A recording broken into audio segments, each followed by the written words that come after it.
네, 독송집 제4장 분석 용어 정의 의경들을 독송하고 있습니다. 지난주에 부처님이 정의하시는 용어 단어들, 언어라고 하는 것이 사회적 소산이니까 빨리어라는 이 언어도 오랜 세월 인도 안에서 어떤 어원으로부터 출발해서 그 역사와 문화를 담으면서 의미를 가지고 있다. 그래서 심지어는 이렇게 어원으로부터 역사와 문화를 담아 가지고 어떤 단어의 의미를 이해하지 않으면 그 단어에 대한 무례함이다. 이렇게 말씀하시는 분도 만나 뵈었다 라는 이야기를 했고, 거기에 제가 부처님의 깨달음이라는 것은 이렇게 인도의 인간들의 역사의 한 점을 찍는 것이 아니다. 인간들의 삶, 중생의 삶을 넘어선 중생들의 역사와 문화로서 설명할 수 없는 중생들의 삶을 넘어선 극복한 해탈된 삶의 자리, 그 해탈된 삶에 대해서 부처님이 깨달아 알려주는, 다만 인간들에게 설명해야 하기 때문에 인간들의 언어로서 말해야 하는 이런 전달의 수단의 한계 때문에 이제 부처님이 그렇죠, 인도의 역사와 문화 가운데 생겨난 인간의 언어로 법을 설하지만, 그러나 그 가운데 깨달음의 경지, 인간들이 접근하지 못한, 인간의 역사와 문화가 접근하지 못한 그 깨달음을 드러내어 전달하는, 그 깨달음으로 이끄는 특별함, 이런 깨달음과 관련한 의미를 전달하는 데서는 부처님이 인간의 언어를 빌려서 사용하더라도, 그러나 그 단어의 의미를, 나는 깨달음과 관련해서 이 단어는 이런 의미로 썼다 라고 용어 정의해 주시는, 바로 이제 이런 의미로서 위방가 수땅 분석경이라는 이제 경들이 나타나는 거죠. 물론 앞에서 우리가 오온에 대한 정의를 살펴봤지만, 오온에 대한 정의는 분석경이란 이름으로 나타나지 않고 오온과 관련한 거대 담론, 커다란 주제를 부처님 설하시면서 이런 커다란 주제의 흐름에 있어서 오온이 구체적으로 무언지 정의되지 않으면 이 커다란 담론 자체가 길을 잃는, 이런 상황에서 이제 집착의 양상경 이전 삼켜버림경에서는 색수상행식 오온이 성질의 측면에서 어떻게 정의되느냐, 집착의 양상경에서 구성의 성질에서 어떻게 정의되느냐, 이제 이런 형태도 보여주고 있죠. 자, 아무튼 이제 이런 의미로 분석경이란 경들을 우리가 공부의 중심에 두고, 어쨌든 양보할 수 없는 공부가 이런 중요한 교리 용어에 대한 부처님의 정의다 라는 것을 명확히 해나가고 있어요. 자, 지난 금요일은 12연기가 연기에 대한 분석, 연기된 법들 12가지에 대해서 정의사항 살펴봤고요. 오늘은 이어지는 분석으로, 뭐니뭐니 해도 불교가 고와 고멸을 말한다. 그럴 때 고의 원인이 무엇이냐? 연기다. 가래이지만 가래를 전후한 괴로움의 발생 과정, 연기. 그러면 고멸의 원인, 조건은 무엇이냐? 호멸도성제인 팔정도. 이래 되니까 기본적으로 불교는 중생들의 괴로운 삶, 행들의 영역이냐, 고멸의 삶, 열반이냐, 그 조건 관계로서 연기냐, 팔정도냐, 요거잖아요. 그래서 이제 부처님 12번 상류다 2번 경에서 연기를 구성하는 12가지 연기된 법들을 정의하셨죠. 이제 오늘 45번 상류다 8번 분석경에서는 팔정도를 구성하는 8지분에 대해서 정의하는 거죠. 예, 그래서 팔정도의 8지분을 정의하는 것이 오늘의 분석경이다.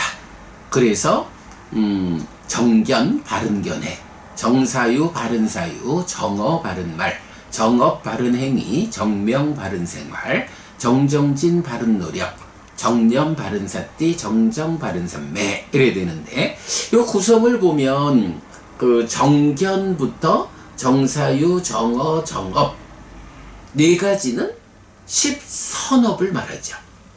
그런가 하면 정명은 뭐 이런 10선업이 포괄된 것으로의 바른 생활, 또 생계를 위한 바른 방법, 이렇게 돼서 정명이라는 것은 바른 생활이라고 번역하면서 10선업을 포괄한다. 또 그 10선업을 포괄해서 바르게 생활한다, 살아가기 위해서는 특히 제가자의 경우에는 어떤 직업을 가지느냐, 먹고 사는 일, 생계를 해결하기 위해서 어떤 일, 어떤 직업을 통해 가지고 돈을 벌어서 생계를 유지하느냐, 뭐 이런 그 10선업을 포괄하는 것으로의 바른생활 정명이면서 그 의미가 어떤 직업에 의해서 생계를 유지하느냐, 이제 이런 측면으로 이제 정명까지가 나오죠. 그러면 정견부터 정명까지는 결국은 삶이다. 일상의 삶을 번뇌로부터 벗어난 이런 삶을 살아내는 거를 말하겠고요. 그런가 하면 이어가지고 정정진, 정념, 정정진은 이제 7가지 보리분법이 있죠. 그 중에 사정근 4가지 노력이 정정진으로 자리하고, 그런가 하면 정념, 바른사띠는 보리분법 가운데 사념처가 정념, 바른사띠라고 정의가 되죠. 그런가 하면 정정, 바른삼매는 사선, 4가지 선 이렇게 나오는데, 뭐 4가지 선이라고 하는 게 그대로 바른 노력, 바른 사띠라는 이런 선행하는 과정에 의해서 삼매를 성취하고, 그 삼매 위에서 일어나가지고 삼매로는 집중, 흔들림 없는 상태에서 어떻게 내적인 문제들을 해소하고 깨달음을 성취할 것인가. 예, 바른 삼매가 사선, 4가지 선으로 정의된다 라는 요 개념 핵심이죠. 그래서 자, 바른 삼매, 삼매 가운데 바르다, 그냥 집중만 하는 게 아니고 깨달음으로 연결되는 삼매다. 그럴 때 이것이 4가지 선으로 정리되는데, 선이라는 것이 무엇이냐? 자나, 선라고 하면 바라문에 대한 정의로부터 연결되죠. 악한 불선법을 제거하는 사람, 이 사람이 바라문인데, 그 바라문이 하는 것이 무엇이냐? 그 바라문들은 선을 한다 라고 해서 악한 불선법을 제거하는 사람들이 하는 일이 선이다, 이렇게 되는 거죠. 그래서 정정, 바른 삼매는 4가지 선으로 정의되면서 이렇게 악한 불선법들을 제거하는 그 과정, 요것이 바른 삼매다. 자, 그런가 하면 우리가 이 팔정도를 얘기할 때는 뭐 빼놓고 말할 수 없는 게 필수품을 갖춘 삼매라는 개념이죠. 기본적으로 깨달음의 길이라는 거, 삶의 향상이라고 하는 거는 바로 이런 바른 삼매거든요. 악한 불선법들을 제거하는 일을 초선, 제2선, 제3선, 제4선이라는 단계 지어짐 위에서 그 일을 해서 깨닫는 거죠. 그런데 이런 네 가지 선을 성취해서 머문다 라고 하는 이 과정은 그냥 단순한 삼매, 심일경성, 마음을 하나의 대상에 집중해서 얻어지는 이런 단순한 삼매가 아니다. 그 삼매라는 흔들리지 않음 위에서 어떤 내적인 수행 과정을 거쳐가지고 번뇌를 부수고 깨닫느냐. 깨달음으로 연결되는 이런 삼매를 닦는 것이 바른 삼매거든요. 그렇기 때문에 이런 바른 삼매는 단지 마음의 집중이라고 하는 이런 삼매를 얻는 방법과는, 그 과정과는 과정 자체가 다르다. 특별한 삼매이기 때문에 이러한 삼매를 얻는 과정도 특별하다. 그래서 정견부터 정념까지 7과정이 바른 삼매. 그러니까 여기서 약간 명확한 거는 바른 삼매라는 것은 단지 삼매를 얻었다 이 얘기가 아니란 말이에요. 삼매를 얻으면 그 삼매라는 흔들리지 않음 위에서 어떤 일을 통해 가지고 깨닫느냐 하는 이 삼매 이후의 특별한 과정을 말하는 거기 때문에, 그러면 어떤 과정으로 삼매가 성취될 때 그 삼매가 이렇게 토대가 되어서 깨달음을 이끄는가, 요런 관점에서 그 특별함을 위한 준비, 요것이 정견부터 정념까지 7개. 요 7가지를 부처님 뭐라고 하셔요? 필수품이다. 바른 삼매, 성스러운 바른 삼매를 위한 필수품 7가지가 있다. 그래서 우리가 말하는 거죠. 바른 삼매는 무엇이냐? 필수품을 갖춘 삼매다. 그래서 원래 깨달음의 길, 고멸도성제는 그냥 정정, 바른 삼매 하나면 되거든요. 그런데 이 바른 삼매가 혼자 있을 수가 없는 거야. 필수품 7가지가 선행하거든. 그러면 이렇게 필수적으로 함께하는 7가지와 더불은 바른 삼매니까 이거는 8가지가 그대로 하나의 몸통이 되는 거죠. 그러기 때문에 고멸로 이끄는 바른 실천, 고멸도성제는 이렇게 바른 삼매 하나로 말해지지 않고, 필수품 7가지가 더해져서 8가지로 제시되죠. 그래서 8정도 이렇게 되는 거죠. 이렇게 정정 바른 삼매를 중심으로 한 필수품을 갖춘 삼매로서의 8정도. 자, 그런가 하면 또 이 8정도에서는 놓치면 안 되는 한 가지가 있죠. 지금 이렇게 정정, 바른 삼매라고 말할 때 이게 무엇냐? 단지 삼매를 성취하는 게 아니고 그 삼매 위에서 깨달음으로 가는 이런 개념을 설명해야 하는데, 이게 이제 또 경을 정확하게 읽어내지 못하면 거기에 접근이 어렵죠. 그러다 보니까 이제 부처님 조금 더 친절하게 바른 삼매라고 하는 이것이 그냥 삼매가 아니고 그 삼매 위에서 깨달음으로 가는 요 부분을 명확히 해주기 위해서 이제 바른 삼매라는 하나의 개념을 상세하게 3단계로 나누어서 그야말로 친절하게 제시하죠. 그래서 바른 삼매의 첫 번째 역할은 흔들리지 않음, 집중이라고 하는 흔들리지 않음, 요런 요런 산매 자체의 의미를 정정 바른 산매 그대로 표시하고, 거기서 마음이 일어나서 어떤 일을 합니까? 라고 하는 요 관점에서 첫 단계로 사실 그대로 알고 보는 성과가 있다 해서 여실직연이라는 첫 단계의 깨달음, 그리고 이후에 완성된 깨달음 해탈직연, 이렇게 세 단계로 나눠주죠.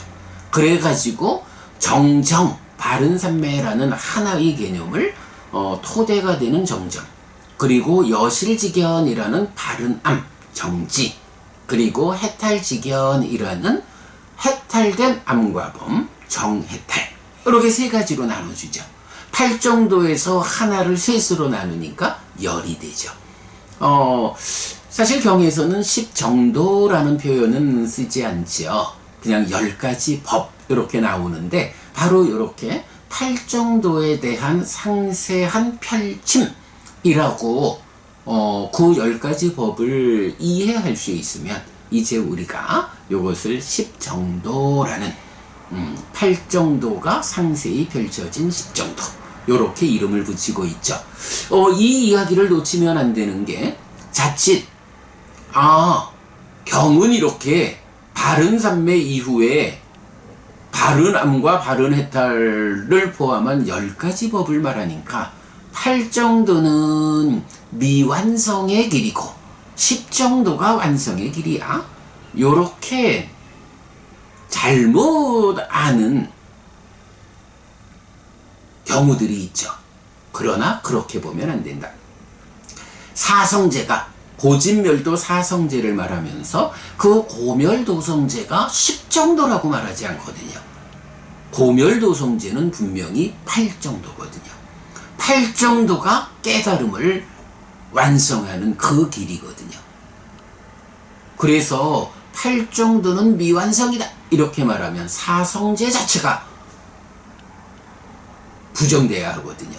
그래서 그렇게 보는 게 아니고, 바로 팔정도가 말하는 정정 바른 산매가 이렇게 단지 집중이 아니라 집중 위에서 마음이 일어나서 어떤 과정을 거쳐가지고 깨달음을 성취하느냐라는 깨달음의 성취까지로 나아가는 산매를 성취에 머무는 과정으로의 정정이기 때문에 이거를 펼쳐놓은 것이다. 요렇게 보아야 사성제의 의미가 명확한 가운데에 이런 깨달음의 길을 구체적으로 알게 되죠. 네, 요 정도를 그 팔정도의 분석에서 우리가 보면 잘 보았다 하겠고요. 예, 우리 이제 초기 불교 100일 법문 작년, 그러니까 23년 6월 17일 날 팔정도 분석 보았는데, 요 지금 설명드린 요런 내용, 뭐 표까지 그림까지 그려가지고 제시하고 있습니다. 요거 이따가 제가 또 불교의 요점 시리즈 해서 다시 또 정리해서 올려드리겠습니다. 그때 링크 해드릴 테니까 작년에 분석경 초기 불교 100일 법문에서 설명드린 내용 살펴보시도록 하고요. 제가 오늘 조금 그 시간을 좀 조정을 하느라고 그 염처에 대한 분석경까지를 같이 읽었는데, 지금 염처의 분석경까지를 설명을 좀 드리다 보면 시간이 너무 늦을 것 같네요. 염처에 대한 분석은 내일 설명드리기로 하고, 오늘 이렇게 분석경 공부는 마무리하겠습니다. 자, 이어서 상류다니까야 공부하도록 하겠습니다.